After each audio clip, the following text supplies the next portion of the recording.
George was not the kind of man who panicked easily. He had built a good life, a quiet life. The kind where you go to sleep at night knowing exactly what tomorrow looks like. He had his routine, his work, his home, and he had Sophie. Sophie, who laughed at her own jokes before she finished telling them. Sophie, who reorganized the kitchen cabinets every few months and always forgot to tell him, so he would spend 5 minutes hunting for the coffee mugs. Sophie, who, on Sunday mornings, made tea she never finished drinking. They had been together for 4 years. Long enough to stop performing for each other. Long enough to be real. And George loved that. He loved knowing her the way you only know someone after years. Not perfectly, not completely, but deeply. The specific, detailed kind of knowing that comes from simply choosing the same person every day until they become part of how you understand the world. So when something changed, he noticed, not immediately, not all at once. Before we start, if you love powerful African stories, filled with emotion, mystery, and real-life lessons, then make sure you subscribe and turn on notifications so you never miss what's coming next. And I want to hear from you. Drop a comment below and tell me, where are you watching from? And what time is it right now? Are you watching from the United States, Canada, Australia, the United Kingdom, South Africa, or somewhere else entirely? I always enjoy seeing how far these stories travel across the world. Now, let's begin. It started the way most quiet things do, as a feeling he could not name. There is a specific kind of tension that builds inside a relationship before either person is willing to acknowledge it. It does not announce itself, it does not write itself on the wall, it arrives in small things, in the space between words, in the way a perfectly normal answer somehow leaves a question sitting in the air. That was what George felt. Not suspicion, not jealousy, not even doubt, exactly. Just a quiet wrongness. Like a photograph hung slightly off-center on a wall. You can walk past it 100 times and not be able to say exactly what is wrong with the room. But something is. He noticed it first in the pauses. Sophie had always been a quick responder. It was one of the small things he had always appreciated about her. She was present in conversations. When he said something, she was already there with an answer, a comment, a laugh. Communication with her had always felt easy, natural. But somewhere in those weeks, that changed. Not dramatically. Not in a way you could screenshot and show someone as evidence of relationship red flags. Just a half-second longer before she answered. A fraction of a pause that did not belong. He told himself he was imagining it. Because that is what you do when something does not make sense. You give it the benefit of the doubt. You fold it back into your picture of normal and tell yourself it will make sense eventually. Most of the time it does. This time it did not. There was an evening, ordinary in every way, when George came home to find Sophie on her phone. She was sitting at the kitchen table, not doing anything else, just scrolling. When he walked in, she looked up and smiled. The same smile she always gave him. But she put the phone face down on the table. He almost said something. Almost asked who she was talking to, but he did not. Because he did not want to be the man who asked that. He did not want to be someone who turned every small gesture into a sign of something darker. Signs of a toxic relationship, therapists will tell you, are not always big things. Sometimes they are the small patterns, the things you notice and then talk yourself out of noticing. George talked himself out of noticing for 2 more weeks. Then he stopped. The name came up on a Tuesday. Lucas. George knew Lucas. Everyone in their circle knew Lucas. He had been part of their lives for years, the kind of person who was simply always around, at dinners, at events, in group chats, in passing conversations. His presence had never required examination. It was just there. The way furniture is there. Sophie mentioned him the way she always had, casually, without ceremony. But the sentence it came in did not need his name. George could not even remember what the conversation was about now. Something small, something completely ordinary. And then, in the middle of it, Lucas was mentioned. Not because he was relevant, not because the story required him, just inserted. Like a word placed in a sentence where another word should be. It was the kind of thing that most people would not catch. George caught it. Not because he was looking, but because once your gut has been whispering something to you for weeks, it latches onto the first concrete thing it finds, and there it was. A name. in the wrong sentence. He did not react. He kept the conversation moving, said something neutral, and let it pass the way he had been letting everything pass. But inside, something clicked. This is what people mean when they talk about gut feeling about partner. It is not psychic. It is not irrational. It is pattern recognition. The human brain is a machine built to detect inconsistency, and when someone you know intimately begins to behave inconsistently, some part of you knows it before the rest of you is ready to admit it. George sat with the feeling for 3 days. He did not ask Sophie about Lucas. He did not check her phone. He did not do any of the things that people do when suspicion first sets in. The desperate behaviors that often destroy relationships, even when there is nothing to find. Instead, he watched. Not in a paranoid way, not in a surveillance way. He started paying attention to what he had been deliberately not paying attention to. And once he started looking, the small things became impossible to ignore. Sophie was never where she said she was for longer than she needed to be. She was never dishonest. Every alibi checked out. Every explanation was reasonable. But the texture of her days had changed. The improvisation was gone. She moved through the week like someone following a script they had written in advance. That, too, is a sign of a toxic relationship dynamic. Not necessarily of cheating, not necessarily of betrayal, but of secrecy. And secrecy, even with good intentions, is its own kind of distance. George was not angry. He was afraid. Because the thing about loving someone is that once you are afraid of what you might find, you have already lost something, even before you know what it is. He made the decision on a Thursday morning. Sophie mentioned she had plans. It was nothing new. She had plans often. She had her own life, her own friendships, and George had never been the kind of partner who needed to know every detail. That kind of controlling behavior was something he actively did not want to be. But something about the way she said it that morning sat differently. Not the words, not even the tone, exactly. More like the absence of texture.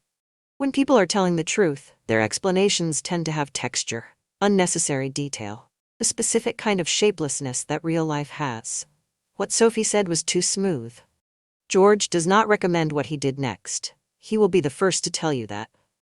Following someone is a line you do not uncross. It changes something in you regardless of what you find. It moves you from a place of trust, however strained, into a place of investigation. And once you start investigating the person you love, you have already decided that love is not enough. He knew all of that. He did it anyway, not out of rage, not even out of jealousy, out of a need to understand something that 4 weeks of silence and second-guessing had not resolved. There is a difference between following someone to catch them and following someone to see. The first is a verdict you have already decided. The second is a question you are still trying to answer. George was still trying to answer. Sophie left first, at 10:30. Same as she always moved, no hesitation, no checking over her shoulder, completely natural, completely confident. George gave it 10 minutes. Then he left too. He tells this part of the story slowly now, because that 10 minutes felt like its own lifetime. Standing in the apartment with his keys in his hand, staring at the door she had just closed, understanding in a very specific physical way that there was still time to stop, to stay, to let the question remain unanswered forever, and just live with it. He could feel that option sitting there like a door on its own. He did not take it. He walked outside. Following someone through a city is nothing like the way it looks in films. There is no dark alley, no dramatic music, no moment where you press yourself against a wall as the person almost turns around. Is just walking. Ordinary walking, through ordinary streets, in the middle of an ordinary morning. The ordinary morning. People everywhere. Coffee cups and delivery bikes and the endless movement of a city that does not know or care about your private crisis. George kept his distance. Not too close, not too far. Sophie walked with her usual pace, purposeful but unhurried. She did not check behind her. She did not take unusual turns. For the first 10 minutes, she went exactly where any reasonable person might go. Through the main streets, across the intersection by the old market, past the pharmacy on the corner. George began to feel foolish. This happens. When you are doing something desperate, there are moments where the desperation suddenly becomes visible to you, where you can see yourself from the outside, and feel the full weight of what you have decided to do. George felt that weight. He almost turned around. And then she turned. Not dramatically, not sharply, just changed direction. Away from where she had said she would be. Away from the direction that her explanation had pointed in. George stopped walking for a moment. Just 1 second of absolute stillness on a busy pavement. The city kept moving around him. He stood in the middle of it and watched the back of Sophie's head disappearing around a corner he had not expected. And everything he had been trying not to believe for 4 weeks settled into the back of his chest like a stone. He followed. The street she turned onto was quieter. Less foot traffic. The kind of street you end up on when you're going somewhere specific, not somewhere casual. She did not slow down, did not check her phone, did not stop to think about whether she was being observed. She already knew exactly where she was going. That, George would later say, was the thing that hit him hardest at that moment. Not the destination, but the certainty. The practiced ease of someone who had made this trip before. Cheating partner behavior experts often describe this as one of the most telling signs, not the lie itself, but the fluency of it. When someone is hiding something with real commitment, they move through the deception without friction. They do not stumble. They do not improvise. Everything flows too well. Sophie flowed. George walked behind her and understood, for the first time with real clarity, that whatever was happening had been happening for a while. The hotel was not what you would imagine. Not glamorous, not seedy, just neutral. The kind of place that exists in every city, functional, anonymous, unremarkable. The kind of building you walk past 50 times without ever looking at it. Which, George understood immediately, was precisely the point. The best places to keep secrets are the ones that do not invite curiosity, that do not look like the kind of place where anything interesting is happening. The kind of place where no one asks questions. Sophie walked in without pausing at the entrance. No hesitation, no final check behind her, no moment of doubt at the door. Just in. George stood on the pavement outside and looked at the building. He stayed there for what felt like a long time but was probably 40 seconds. Because here's the thing about standing outside a door that holds a truth you have been chasing. Once you open it, it opens. Once you know, you know. And knowing changes the shape of everything. It changes how you see the past. It changes how you understand every conversation you thought you understood. It reaches backward through your memory and rewrites things you thought were settled. George was not afraid of what he might find in the sense of being afraid of Sophie. He was afraid of what he might find in the sense of being afraid of what he himself would become once the not knowing was gone. Because not knowing, as painful as it is, still contains the possibility that everything is fine. Once you know, that possibility is gone. Forever. He went inside. The lobby was quiet, nobody at the front desk. The kind of institutional silence that belongs to buildings that take pride in minding their own business. George moved toward the hallway he had watched Sophie disappear into, slowly. Each step feeling like a decision being made in real time. The hallway stretched ahead of him. Closed doors on either side, no sound, no movement. He walked to the end, and then he stopped because one of the doors ahead was not fully silent. There were voices. Low voices. Calm. George pressed himself close to the wall beside the door. Not dramatic, not theatrical, just close enough to hear. And listened. Sophie's voice. And Lucas. He had braced himself for something that matched his fear.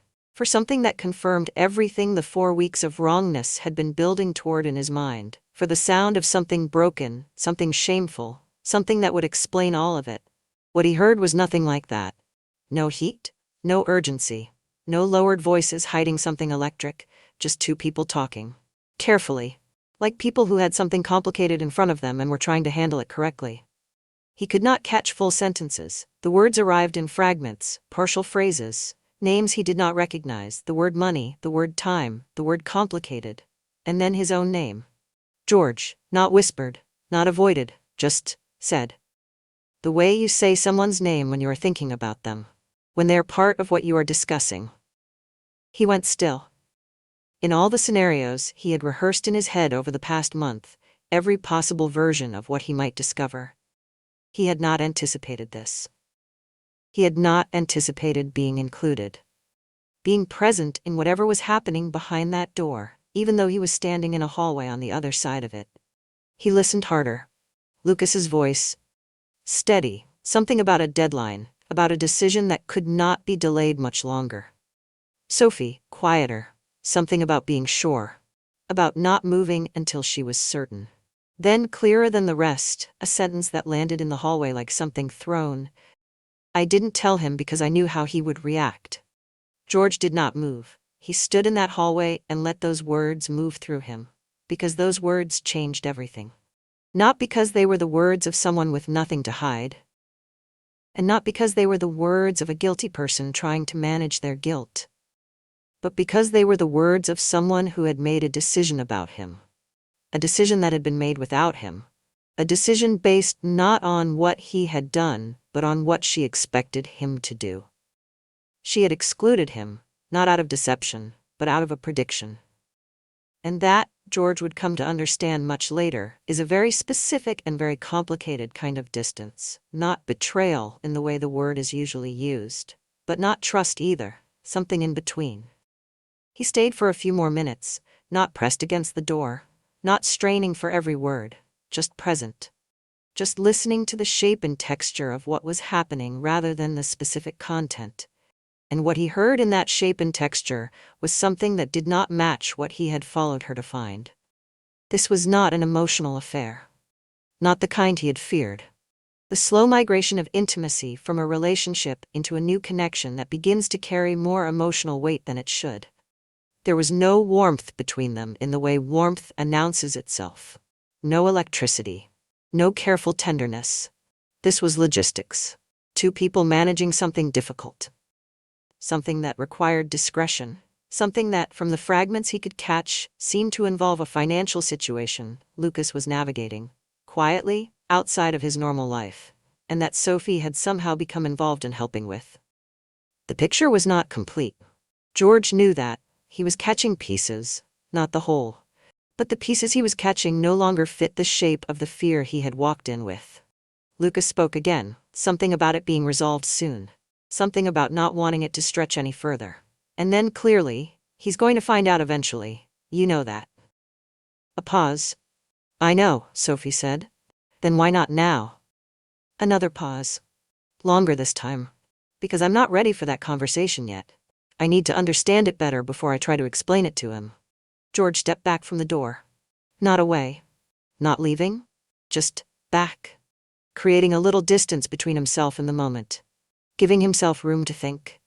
Because what he was hearing now was not the story of a woman hiding something shameful from the man she was with. It was the story of a woman trying to protect something from the man she was with by understanding it first. Those are not the same story. And yet they produce the same outcome. A person who keeps a secret. A partner who carries something alone. A relationship that moves forward with an invisible wall running through the middle of it. Relationship experts call this the intention trap. The idea that because your reason is good, because you are protecting someone, or preparing something, or managing a situation before you bring it to your partner, the secrecy is acceptable.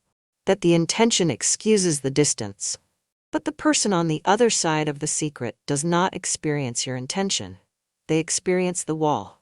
George had been experiencing the wall for weeks, and now he finally knew why it was there.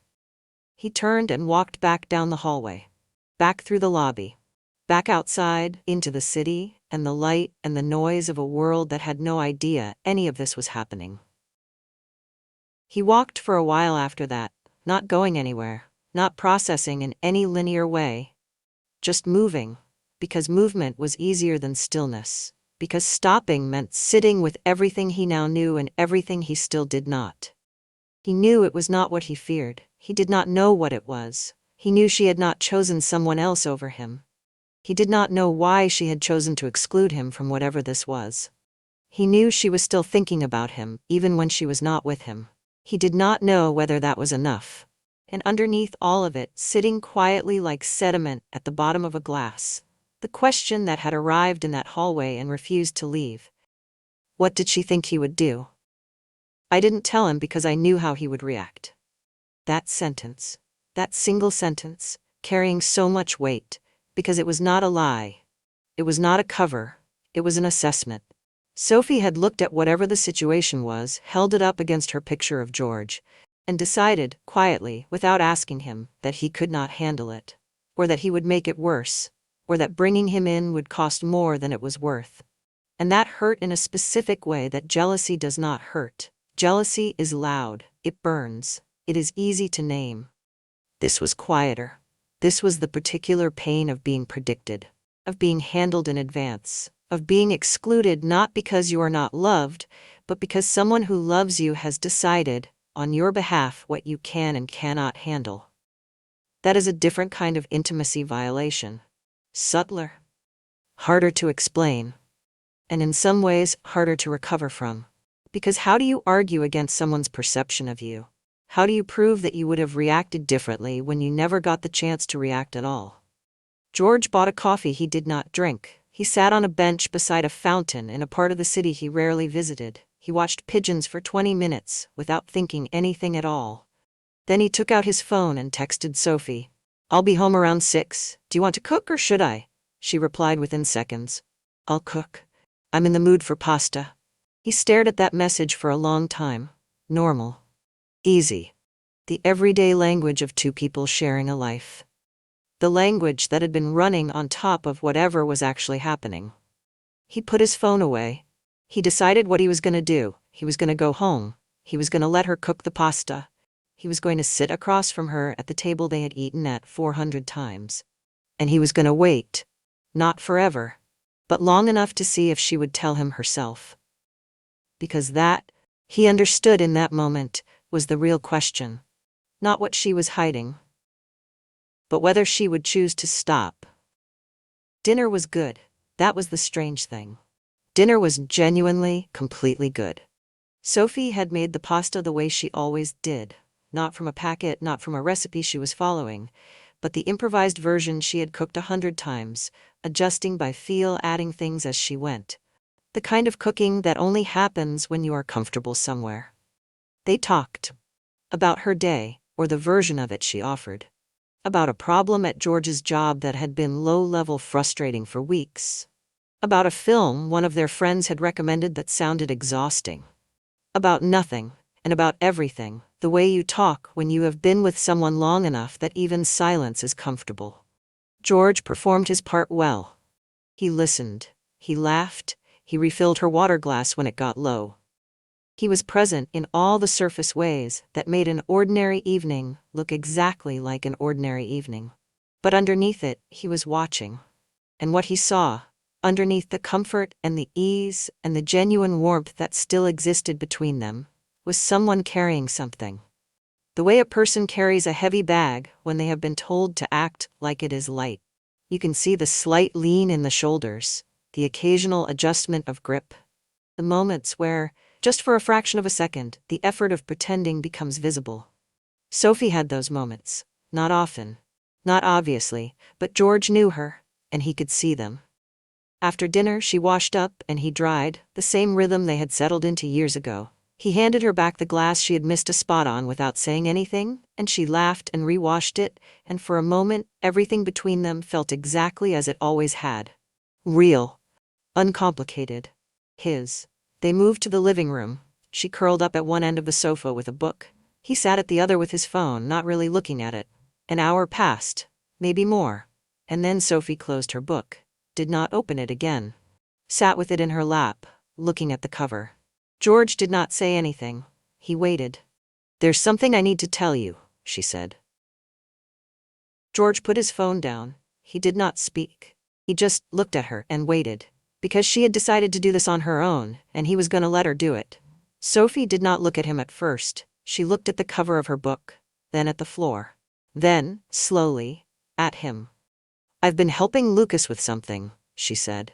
"For about 2 months, maybe a little longer." She paused, but George did not fill the pause. He got himself into a financial situation. It's complicated. It involves someone from his past, not someone I know well. And he was too embarrassed to go to anyone in his normal life with it. He asked me because he trusted me, and because he thought I had enough distance from the situation to be useful without it becoming messy. Another pause. He was right, mostly. But it has taken more time than I expected. More meetings, more conversations. I've been helping him navigate some of it, and I've been doing it quietly because he specifically asked me not to make it public, not to involve people who might talk. George watched her face. He did not interrupt. I know how it must have looked, Sophie said. I know I've been distracted. I know I've been not all the way present, and I know I've been keeping something from you, and I know you noticed because you always notice. She looked at him directly now. I told myself I was waiting until there was less to explain. Until it was more resolved. Until I could hand you the whole thing at once, rather than a half-finished mess. A long pause. But I think, if I'm honest, and I'm trying to be honest right now, I also told myself that because part of me was scared of how you would take it. Scared that you would think there was more to it than there was. Or that you would feel excluded and pull back. Or that it would become a bigger conversation than the situation warranted. She stopped. And that's not fair to you, I know that. I should have told you earlier. George was quiet for a long moment. Then he said, I followed you today. Sophie went still. Not shocked, not angry, not even particularly surprised, just still, like she had been bracing for something and had finally felt it arrive. I know, she said, or I suspected. You came home a little different tonight. That landed in a way George had not expected. She knew him too. Even while she had been keeping a secret from him, she had still been watching. Still knowing him the specific, detailed way you only know someone after years. Did you stay? She asked. Or did you leave? Did you stay or did you leave?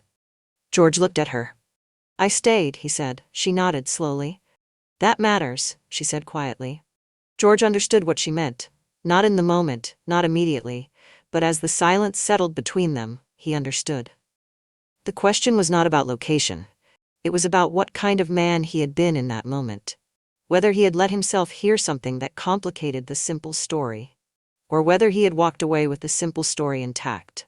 Whether he had given the truth room to reveal itself, or whether he had decided what the truth was before looking. He had stayed. He had heard things that did not fit his fear. He had walked home with a complicated picture, instead of a clean betrayal. And now they were sitting in that complication together. I should have told you, she said again. Yes, George said. Not harshly, not as an accusation. Just, yes. I know why you didn't, he added. I heard enough to understand what you were managing and why you wanted to manage it quietly. I understand the logic of it. I even understand why you thought I might make it harder rather than easier. He looked at her. But that's the part I need you to hear, Sophie. It's not the secret that hurts the most. It's what the secret says. The fact that you looked at me and decided, on my behalf, that I would handle this wrong. That you needed to protect the situation from me. Sophie was quiet. That's not distrust, George continued.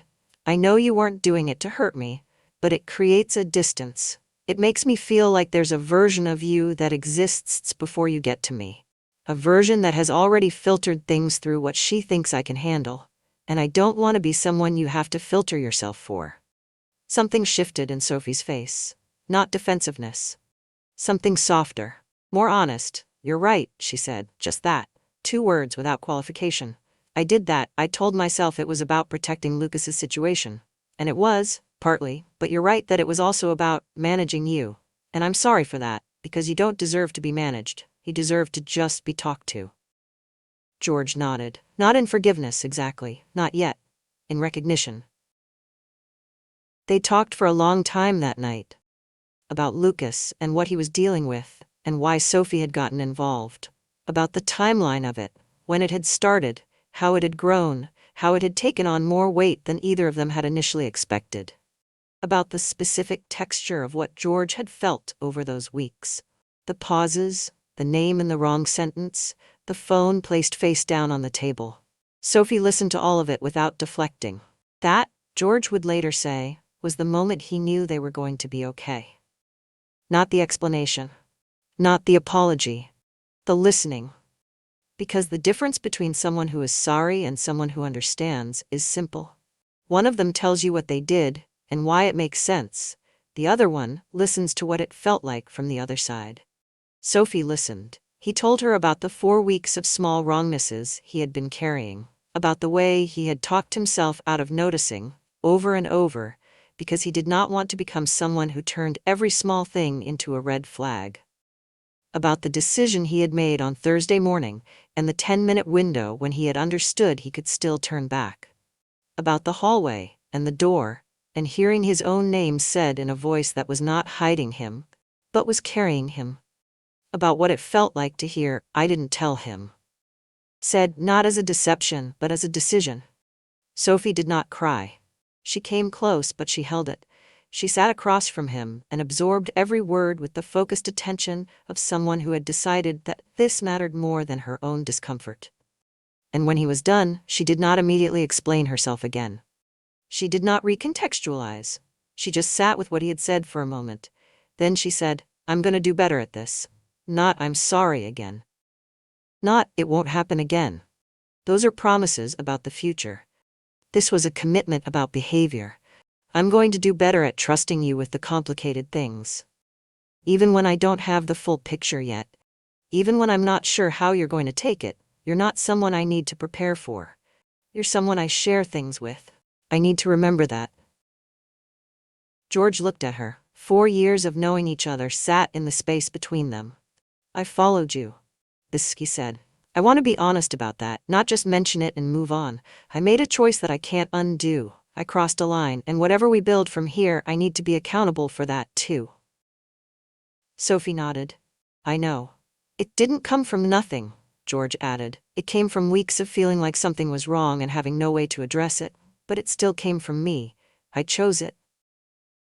"I know," she said again. "And I think if I had just told you, it never would have happened." "Probably not," he agreed. They sat with that for a moment. The chain of it. The way one decision creates the conditions for the next. The way secrecy, even loving secrecy, even well-intentioned secrecy, plants seeds that grow in the dark. This is what rebuilding trust after betrayal looks like when the betrayal is not clean. When it is not a clear act of infidelity. When it is something grayer. Something built of omission and assumption and the very human tendency to protect the people we love from things we think they cannot handle. Messier. More confusing, harder to name, but not irreparable. They did not fix it in a single night.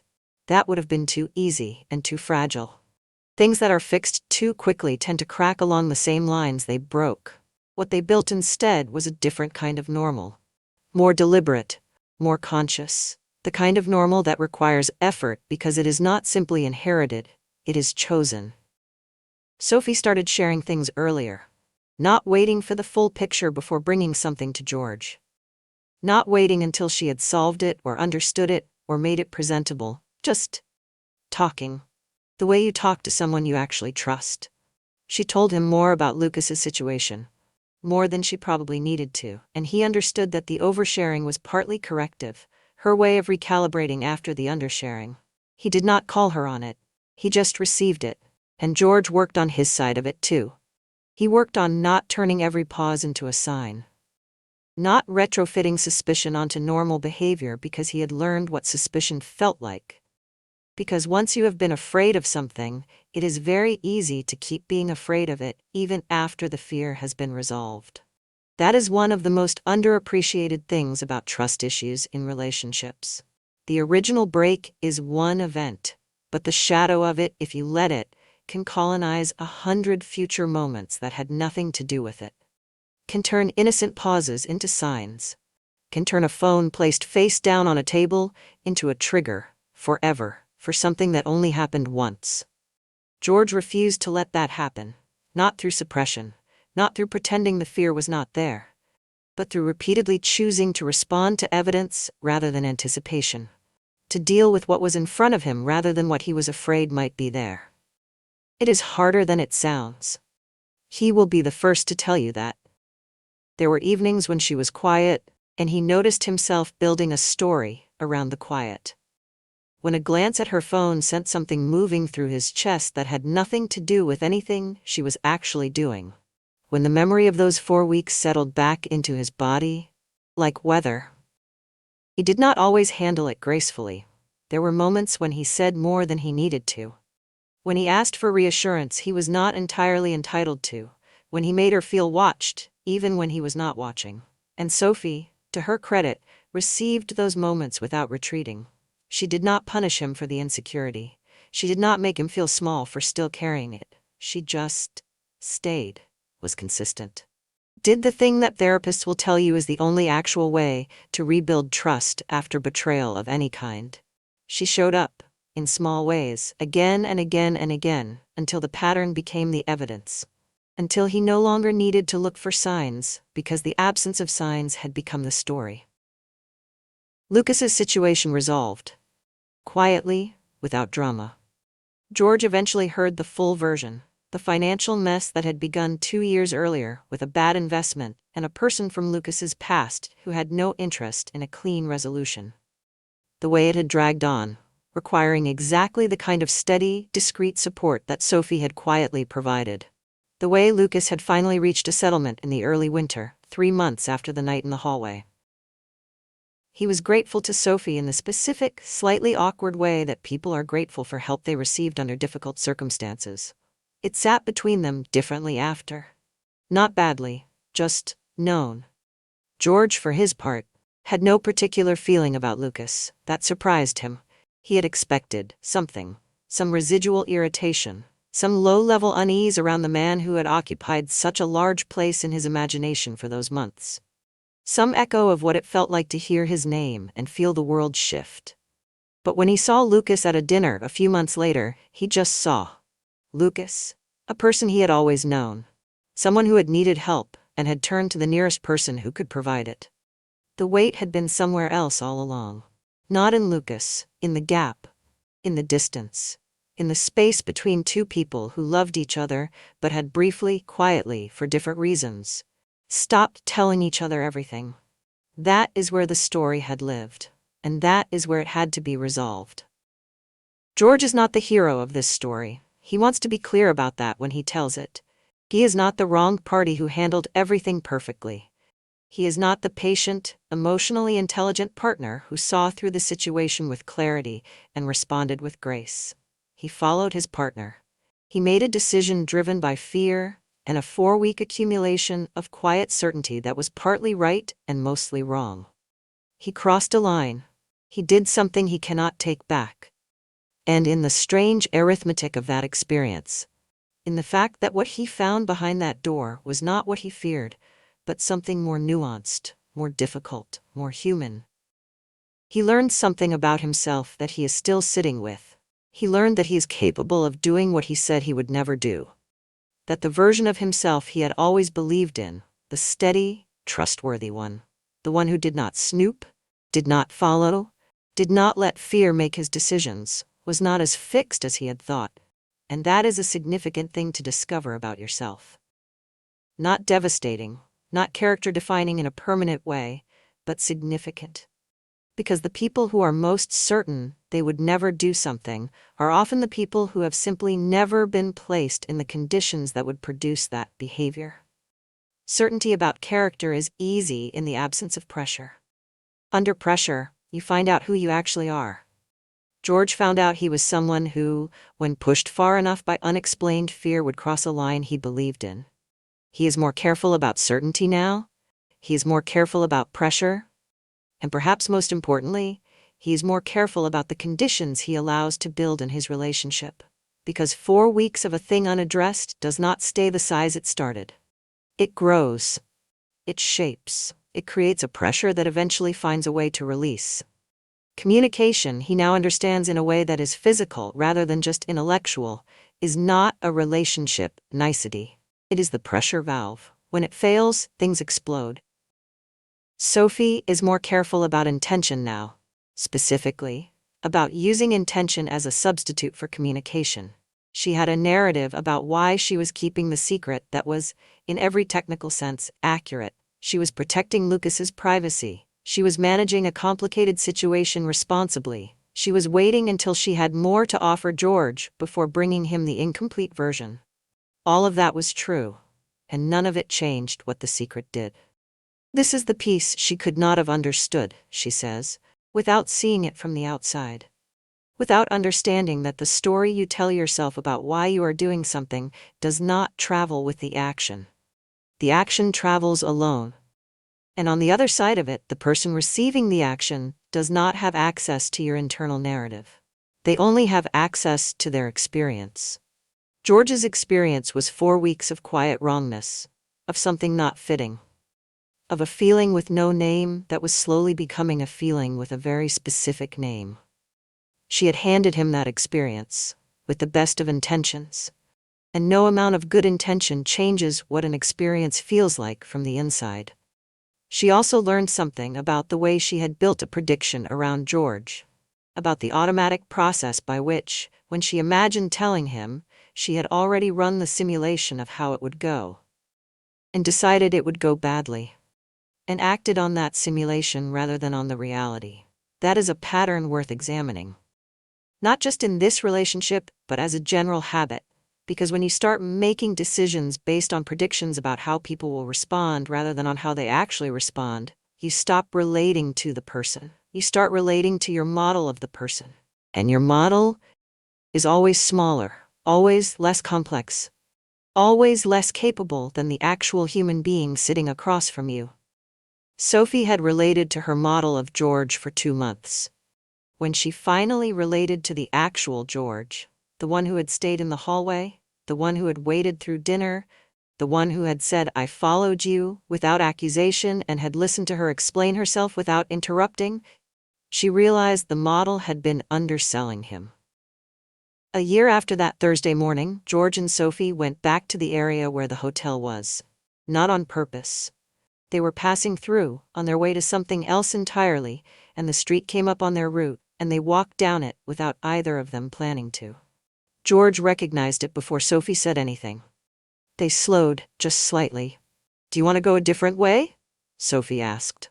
"No," George said. They kept walking, past the building, past the door, past the unremarkable facade of the place that had held for one strange morning the question that changed the year. And kept going. They did not talk about it until later, over coffee in a place neither of them had been before, and even then, they did not rehash it, did not process it again. There was nothing left to process. What they talked about was something else. Something that had come up in the last few weeks. A decision about their future that was complicated, that was incomplete, that did not yet have a clean shape. Sophie told him about it before she had the full picture. Before she had figured out how to present it neatly. She just told him. The way you tell something to someone you trust. George listened. The way you listen when you are not afraid of what you might hear. And that, more than anything else, was what a year had built. Not a return to what they had been. You never go back to what you were. The past is a door that only opens one direction. But something better than a return. A relationship that had been tested. That had shown them both something about themselves they would rather not have seen, that had cost them both something they could not get back, and that had survived, not in spite of all that, but partly because of it, because pressure reveals, because what survives pressure is stronger for having been tested. They were not perfect, they were not finished growing, but they were honest with each other now, in a way that was not passive, not just, "I tell you things when it's easy," but active, earned. Chosen. The specific, difficult kind of honesty that only exists between people who have stood in the aftermath of its absence and decided they never want to be there again.